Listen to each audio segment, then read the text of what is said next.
2021년이 뭔가 감정을 느끼는 존재였다면 굉장히 서운할 법하지만 별 기대가 없네요.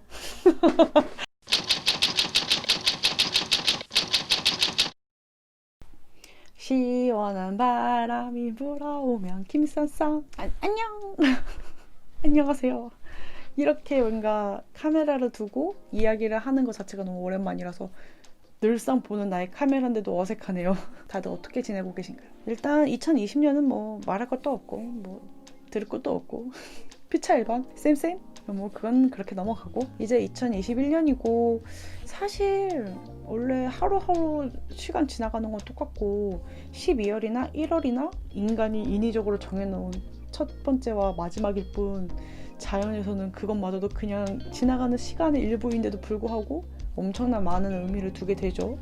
가만히 있어보자. 아유, 의자의 비명소리 들리나요?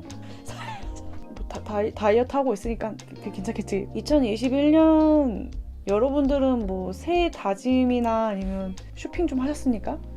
보통은 다 쇼핑이지 뭐. 일단 기본적으로 뭐 다이어리나 뭐 그런 거 일단 기본적으로 구매를 해야겠죠. 1년을 처음으로 시작한 거니까 3개월밖에 안 썼어도. 그리고 또 뭐가 있을까? 뭐 새해 맞이 청소하시죠? 청소하셔야 될 것 같고. 근데 또 이게 좀 애매해. 새해가 딱 봄부터 시작하면 딱 좋은데 애매한 겨울 중간쯤에 있어서 이런 생각을 하게 될 정도로 새해 자체가 좀 특별하고 많은 의미를 두게 되는 것 같아요. 그런데 2020년 뭐 사람마다 좀 다를 수 있겠지만 저는 개인적으로 굉장한 많은 의미를 부여했던 해였거든요. 왜냐면 2020이잖아. 그 숫자가 너무 예쁘고 귀여운 거예요. 그냥 너무 예쁘고 귀여워서 진짜 올해 너무 기분이 좋은걸? 그때가 생각이 나요. 작년 1월에 그때쯤에 이제 저희 아버지가 환갑이셔서 환갑맞이 여행을 가셨고 아버지가 마음 편하게 여행하실 수 있도록 제가 이제 대표로 저희 본가에 내려가가지고 본가에 살고 있는 어린 송아지지만 송아지가 막 이렇게 막 뭔가 귀여운 강아지 같은 느낌으로 이제 상상하시는데 그건 도시인의 상상이고 실제로 송아지도 진짜 큽니다. 개 큽니다. 진짜 겁나 커요. 그런 송아지들과 댕댕이랑 엄청 시끄럽고 진짜 무서운 닭들을 이제 케어하려고 내려갔었는데 투썸 플레이스에 다이어리를 들고 가서 다이어리를 막 쓰면서 올해는 친구들과 코타키나발루도 가고 언니랑 이런 데 여행도 가고 하면서 여행 스케줄을 짜고 있었어요. 진짜로 기억나. 그때 티웨이인가? 주황색깔 항공인데 제주항공은 아니고 티웨이 같은데 티웨이가 주황색은 아닌데? 기억나. 어떤 항공사에서 특가를 때려가지고 언니한테도 연락 오고 친구들한테도 연락 오고 이제 저는 이거 해라.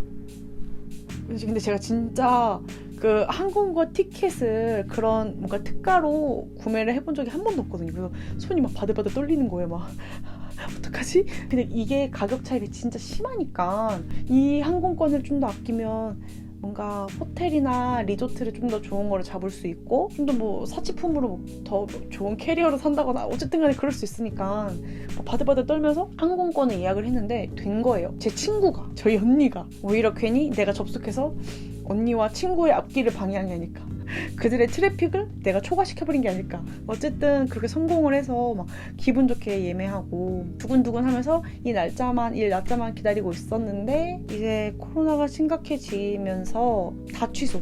다 캔슬하고 바깥에도 잘 안 나가게 되고 집 안에만 있으면서도 좀 무기력했던 순간들이 많았던 해였죠. 그냥 숫자가 귀여운 건데 그것만으로도 이미 강한 의미 부여가 됐던 2020년에 플러스로 진짜 친구들과 그 친구들과는 또 처음으로 여행 가는 거네. 그것도 해외여행으로 처음 여행 가는 플랜도 있었고 가족과 함께하는 플랜도 있었고 해서 굉장히 소중했었는데 뭐 어쩌겠어요. 내 목숨이 더 소중한 거예요. 그래서 다 놔버릴 수밖에 없었는데 올해는 과연 어떨까요? 우리 잠깐만 여기서 좀 이상하다 생각하시고 뒤로 가기 누르지 마세요. 여러분. 이상하다고 생각했죠? 나는 그냥 뭔가 새해 인사나 뭐 새해 다짐 같은 거 뭐 그런 거 말할 거라고 생각해서 들어왔는데? 라고 생각하셨죠? 근데 갑자기 뭔가 쓸데없는 얘기 많이 하죠? 좀 느낌이 이상하죠? 그럼 당신은 정말 정확한 직감을 갖고 계신 분입니다. 근데 나가지 마세요. 쓸데없는 이야기 하려고 카메라 킨 거라서 당신의 직감은 정말 날렵하고 예리했으나 당신이 보는 유튜브는 구질구질했습니다. 제발 가지마. 그럼 올해 2021년은 어떨까요? 올해의 목표? 올해의 목표 같은 걸 이야기하면 좋을까요? 사실 올해의 목표? 별 의미 없다고 생각해요. 그 한 해의 목표를 설정해놓고 계획을 세워서 실천하고 성취하는 거 좋지만 내 인생에 큰 동기부여가 되지 않는다는 거를 작년부터 좀 느끼면서 새해니까 막 뭐든 할 수 있을 것 같고 나의 지난 날들이 모든 게 다 리셋된 느낌이고 막 새로 태어난 느낌. 그래서 막 이것저것 목표 설정하게 되고 내 자신도 뭔가 희망차면서 미래에 대해서는 어떻게 내가 꾸려나갈 것인가 라는 그런 진보적인 생각도 하며 좋은데 제가 이제 한 28년 살고 이제 29년 차거든요. 빠른 년생이라 친구들은 30살인데 이 얘기하면 굉장히 다들 불쾌해하십니다. 야, 왜 너 밖에 나가서 왜 한 살 어리다고 그래? 아니 그거 어떡해. 빠른 나이라고 빠른 나이 말하면 또 빠른 나이 왜 말하냐고, 사회에서는 사회 나이 말해야지라고 하고 또 빠른 나이 안 말하면 또 빠른 나이 말 안 하고 너 왜 그렇게 한 살 꼰수 부리면서 하냐고 막. 물론 1년 이득 본 느낌이 들게 해서 좀 기분이 좋긴 하지만 하지만 그만큼 낭비하면서 산 인생이 더 길단다? 낭비하면서 산 인생이 더 길어서 그 1년 이득 봐봤자? 오히려 플러스 마이너스 제로가 아니라 마이너스가 된다. 마이너스에서 온. 그래서 29년 차의 인생을 살고 있는데 29년 차 정도 사니까 제가 어떤 인간인지 어렴풋이 좀 알겠다? 이렇게 말해도 될까요? 너무 과신하는 것 같아, 내 자신을. 제가 20살 때는요, 그 수능 실패? 입시 실패를 좀 개인적으로는 좀 뼈아프게 겪고 나서 제 스스로가 너무 패배자 같았어요. 아니 그냥 내가 원하던 대학을 못 갔을 뿐이야. 그냥 내가 원하는 재수를 못했을 뿐이야. 그런데 그게 왜 나를 그렇게까지 패배의식에 젖어들게 만들었는지는 많은 도전을 해보지 못했던 중학교, 고등학교 시절을 거치면서 솔직히 인생 처음으로 맞닥뜨리는 엄청난 도전이잖아요. 인생을 바꿀 수 있대. 이걸로 엄청난 많은 길이 갈린대. 그 수능 하나로. 근데 그거 말아먹어? 근데도 막 재수할 용기도 없고 주변에서 나의 환경을 생각하라 그러고 근데 나는 그거를 무력하게 받아들일 수밖에 없고 내가 내 인생의 첫 발을 내 스스로 디디지 못했다는 그 느낌 플러스 나의 인생의 첫 도전이 실패로 마침표를 찍힌 느낌? 그거에 대한 슬픔? 네, 당연한 것 같아요. 중학교, 고등학교 때 제가 해본 도전이라곤 백이장 나가기? 그 정도였어요. 심지어 친구 따라 갔다가 아마 제가 장원 받았을 거예요, 둘 다. 중학교 때 한번, 고등학교 때 한번 거의 친구 따라간 거였는데 장원을 받아버렸거든요. 그래서 그랬고. 그러니까 굉장히 도전적이지 않은 삶을 살았죠. 전 실제로도 중학생 때 굉장히 소극적이었고 도전적이지 못했고 나의 주장이나 의견을 동생에게만 펼치는 전형적인 소인배였습니다. 동생이 진짜 많이 고통스러워했거든요. 걔는 피부도 하얗고 그때는 막 젖살도 통통해서 엄청 귀여웠는데 그 고집을 견뎌야 했던 그 어린 학생 그런 전 소인배였기 때문에 근데 뭔가 환경은 한 20% 정도고 개인적인 성향, 도전을 잘 못하는 진짜 뭔가 주저하게 되고 많이 무서움을 떠는 그런 개인적인 성향이 한 80%였지 않나. 그런 학생으로서 자랐기 때문에 굉장히 수능이 충격적으로 다가왔죠. 그러니까 뭐 지금 생각해보면 어쩔 수 없는 거지. 그런 식으로 살아왔는데 당연히 슬프고 당연히 힘들지. 근데 그 당시에는 그 발악하려는 느낌 때문에 더 서글픈 거 있죠. 마치 뭐지 잔밋빛 인생인가? 기억이 잘 안 나는데 엄마 역할이었던 것 같아요. 근데 뭐 남자가 이렇게 돈을 뿌리고 갔나? 엄마 역할이니까 그 여자분이 그 돈을 주우면서 나는 이 돈이 필요해 하면서 막 우는 장면이 있거든요. 근데 그게 이제 진짜로 막 가슴 아프고 힘든데 참아내고 버티고 이기려고 하는 모습 때문에 더 슬픈 거 있죠. 어떻게 눈물 나. 상상만 해도 눈물 나는 그 명장면이 있는데 그래서 더 힘들었던 것 같아요. 그냥 그거 좀 잘 못했었구나. 그럼 다음엔 잘해야지. 이렇게 하면 되는데 아니야. 그러면서 제 인생을 부정하는 시기가 꽤 좀 길었어요. 이 인생은 내가 생각하는 인생이 아니고 이거는 내가 원하던 대학생활도 아니고 계속 아니야 이건 아니야 이건 아니야 했던 게 한 2년 정도? 대학교 1, 2학년 때 굉장히 좀 소중한 시간이죠. 근데 그때 저는 그런 사고방식에 좀 많이 사로잡혀 있었고, 그 와중에도 저는 제 자신이 너무 궁금한 거예요. 대학교라는 목표가 사라지니까 그 너머로 내가 조금 원했던 그 직업군에 대해서도 좀 희미해지는 것 같고, 그러면 난 뭐 하지? 난 뭘 잘하지?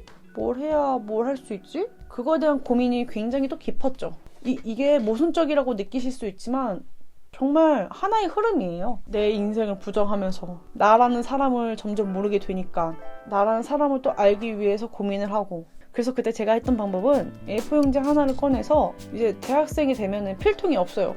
필통이 있어도 필통이 사라져요. 그 펜이 있어도 펜이 사라져요. 마치 세탁기에 양말 요정이 살아가지고 양말이 한쪽밖에 없는, 한쪽이 사라져. 그 세탁기 속에 있는 양말 요정이 계속 그 양말을 먹는 거거든요. 그런 것처럼 대학생한테는 필기구 요정이 있어서 필통과 모든 펜들을 먹습니다. 그 친구들이 가져가 버려요. 그래서 대학생이 되면 자연스럽게 필기구들이 사라집니다. 그래서 저도 그때 어디선가 굴러다니던 샤프를 하나 갖고 와가지고 제 자신에 대해서 쭈르르르 A4용지에다가 적었죠. 뭐 장점, 단점, 좋아하는 거, 싫어하는 거 막 적는데 그래도 모르겠는 거예요. 보통 그런 이제 관념들을 문장이나 단어로 이렇게 서술해 놓으면 확 와닿아요. 이해가 빨리 되죠. 그런데도 불구하고 제 자신이 어떤 사람인지 자꾸 몰랐어요. 그게 한 3년? 4년 전에도 몰랐어요, 저는. 남들이 봤을 때는 저를 뚜렷하고 뭔가 개성 있는 사람이다라고 생각할 수 있겠지만 제 자신은 김선이라는 사람에 대해서 표현할 줄 모르는, 어떤 식으로 표현해야 되는지 적절한 단어를 찾지를 못하는, 항상 어려운 느낌이었어요, 제 자신이. 그래서 저는 지금도 좀 신기한 건데, 저보다 나이가 어린 친구들과 만나서 이야기를 할 때 나는 이걸 좋아하고 나는 이거 싫어요 라고 이렇게 분명하게 말하는 게 신기하면서도 저렇게도 이야기를 할 수 있구나, 그게 너무 신기해요. 그러면서도 좀 대단하다고도 느끼죠. 나이가 어리니까 그럴 수 있는 거야 라고 하실 수 있지만, 내가 내 자신을 확신하는 어떠한 단어와 문장으로 표현하지 못했기 때문에, 그리고 그 표현하는 걸 굉장히 어려워하기 때문에 그런 사람들이 진짜로 배우면은 나이가 없다니까요.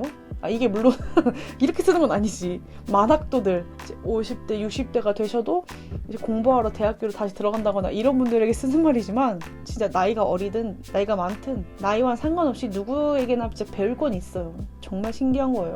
언제쯤이면 나에 대해서 좀 알게 될까? 약간 그 고민이 항상 좀 있었죠. 작년에 뭔가 나를 알 것 같아지면서 올해는 좀 나를 그래서 더 많이 알게 되지 않을까, 그런 해가 되겠지? 아니, 확신할 수 없네. 이런 얘기는 올해가 끝날 쯤에 크리스마스 전후로 이야기를 합시다. 작년에 그런 흐름을 탔다면 올해도 비슷하지 않을까요? 인생이라는 건 뭐 흐름이니까요. 끊겨 있는 게 아니잖아요. 2020년? 끝났어. 그럼 2020년에 김선희는 없는 거야 라고 할 수가 없는 게, 그게 계속 이어지는 거니까 아마 나는 올해도 나라는 사람은 어떤 생각을 하고 진짜 어떤 사람인지 좀 알게 됐으면 좋겠네요. 바람 정도? 목표는 아니에요. 목표로 하기에는 너무 좀 크지 않나요? 어이구 뭐야. 행동 반경이 진짜 좁아져서 진짜 이 원룸에서만 생활을 하거든요. 회사 출퇴근을 제외하면 희망적이지도 않고, 나의 한 달, 두 달, 세 달에 뭐가 있을 거다, 뭘 할 거다라는 그 좀 희망찬 게 있으면 사람이 좀 활력을 얻고 기운차게 살 수 있을 텐데, 지금 현 상황으로 봤을 때는 아직까지는 작년과 올해 초는 비슷하지 않을까라고 예상이 되니까 더더욱 기대를 안 하게 되는 것도 있는 것 같아요. 개인적으로도 그냥 나라는 사람은 어떨까 이런 식으로의 그냥 고민만 있을 뿐이지 별다른 목표를 생각하고 싶진 않고, 뭐 외부적으로, 사회적으로, 국가적으로 코시국이다 보니까 좀 기대가 안 되는 부분도 없잖아 있고. 그래서 12월 마지막 날 31일인가요? 밤 11시까지 일을 하고 오셨습니다. 누가 해라 해서 한 게 아니라 그냥 하고 오셨어요. 그냥 뭐 다 끝내놓고 새해 연휴 때는 진짜 노트북도 건들지 말고, 제가 여기랑 이 손가락 마디마디 지금 염증이 엄청 좀 심하거든요.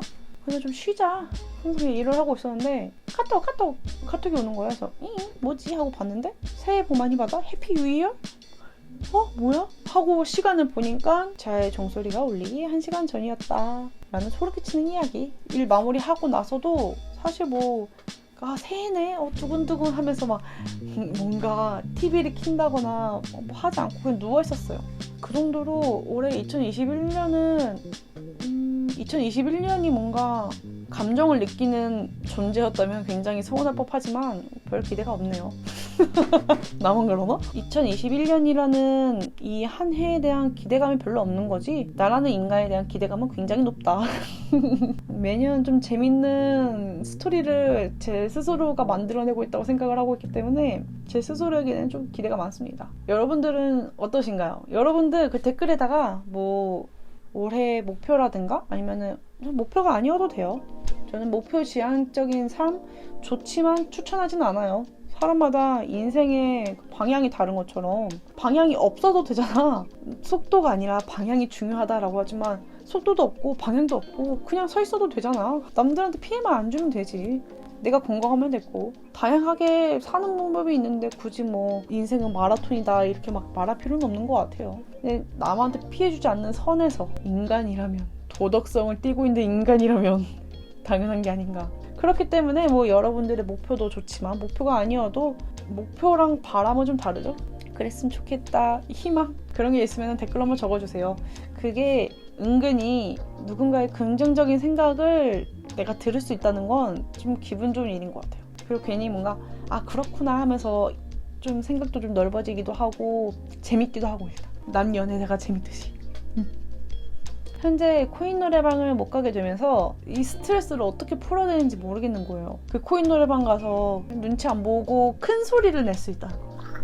소리를 지를 수 있다는 것만으로도 엄청나게 스트레스가 풀렸었는데 그게 안 되니까 좀 고통스러웠단 말이에요. 이 스트레스를 어떻게 해소해야 하나? 지금 현재 저의 스트레스는 무한도전이 책임지고 있습니다. 무한도전은 정말 그 연기자분들이나 그 제작진분들이 정말 부담스러웠을 만한 프로그램이에요. 끝난 지가 몇 년인데 아직도 그 프로그램에 의지하고 있는 사람이 있다니. 전 무한도전 이야기로 콘텐츠 진짜 7개, 10개, 12개, 20개도 찍을 수 있는 인간이거든요. 진짜로 무한도전 강팬이고 이 원룸에 이렇게 혼자 살게 되면서 굉장히 조용해요. 조용한 걸 원래 좋아하거든요. 원래 좋아하는데 습관적으로 뭘 틀게 되더라고요. 이렇게 혼자 살기 전에는 룸메랑 같이 살았고 강아지랑도 같이 살았고 그리고 몇 개월 전만 해도 이제 제가 키우는 밤밤이랑 같이 살고 있었는데 그런 존재들이 막 사라지다 보니까 굉장히 조용해요. 제가 일부러 소음을 내진 않는 한 굉장히 조용해요. 물론 이제 층간소음이나 그런 건 있지만 그런 걸 또 제외를 하면 그게 이제 좀 있다가 없으니까 엄청 공허하게 들리는 거예요. 그래서 무한도전은 24시간 또 틀어놓습니다. 그래서 무한도전 보면서 스트레스를 풀고 있어요. 개인적으로 무한도전 2012년 도전 달력 모델 그 시리즈 꽤 재밌고요. 그거 꽤 재밌고 그 중에서도 이제 몇 월 달인지 기억이 안 나는데 연극을 하는 편이 있거든요. 그 편 보세요. 진짜 꿀잼이에요, 진짜. 또 농촌 특집도 재밌어요. 근데 그 농촌 특집이 꽁트를 하거든요.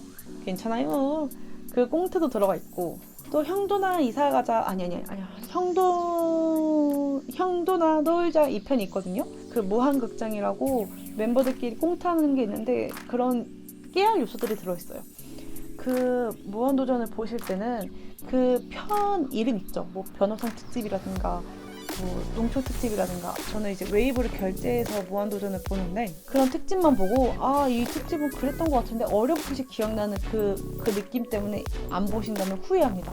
왜냐면 농촌 특집이지만 괜찮아요도 들어가 있고 형누나 놀자 특집이지만 무한극장도 들어가 있고 이렇게 막 진짜 콘텐츠가 다양하거든요. 그냥 정주행하세요. 그런 식으로밖에 지금은 스트레스를 풀만한 게 없어요. 컴퓨터도 좀 재미가 없고 근데 오늘은 근 2년 만에 1년? 1년? 근데 2년 만인 것 같기도 한데 아침에 일어나서 스트레칭을 했습니다. 15분짜리. 옛날에는 그 비디오 테이프로 다이어트 비디오, 요가 비디오, VHS인가? 그 비디오로 봐야 했거든요. 이게 살짝 넣으면 드르륵 하면서 이렇게 돌아가는 쾌청 같은 거 넣어가지고 한번 싹 걸러주고 빼주고 그 시절에 저희 집에 이제 이소라 다이어트 비디오랑 옥주현 요가 비디오가 있었어요. 근데 옥주현 요가 비디오는 어렸을 때 따라해도 진짜 어렵더라고요. 진짜 어려워요. 이소라 다이어트 비디오도 저 진짜 그거 순서 다 외우고 그 이소라 언니가 중간에 하는 농담까지도 진짜 외웠는데 그것도 맨몸 운동 치고는 좀 힘들다. 물론 운동이라는 거는 뭐 호흡이나 내가 어떻게 힘을 주냐에 따라서 그 운동 효과가 다르다고 하지만 갑자기 이 얘기 왜 나왔지? 그래서 그 옥주현 요가를 통해서 저는 요가를 처음 했었거든요. 근데 오늘 아침에는 그분의 영상을 검색해서 틀만한 용기가 안 나는 거예요.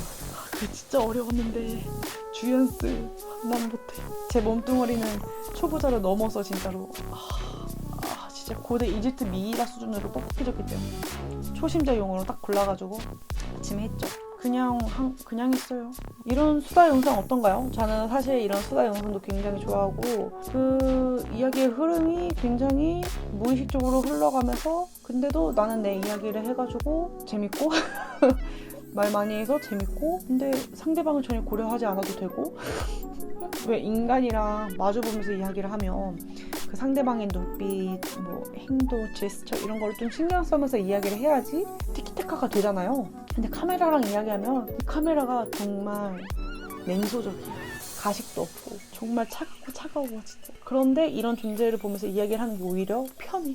왜냐? 눈치 안 보고 그냥 내 이야기만 미친 듯이 쏟아내면 되거든. 그래서 이제 뭐 1인 방송을 좀 오래 하신 분이나 혼자 오래 계셨던 분들을 이제 만나면 대화를 할 때 쉴 틈이 없으세요. 상대방이 이제 들어와서 이야기도 하고 상대방 이야기도 듣고 거기에 대한 내가 또 반응을 해주고 막 그래야 되는데 이제 오랜만에 사람과 만났기 때문에 막 이야기를 쏟아내거든요. 만약 당신이 누군가를 만났는데 그분이 나를 고려하지 않고 막 이야기를 많이 쏟아낸다.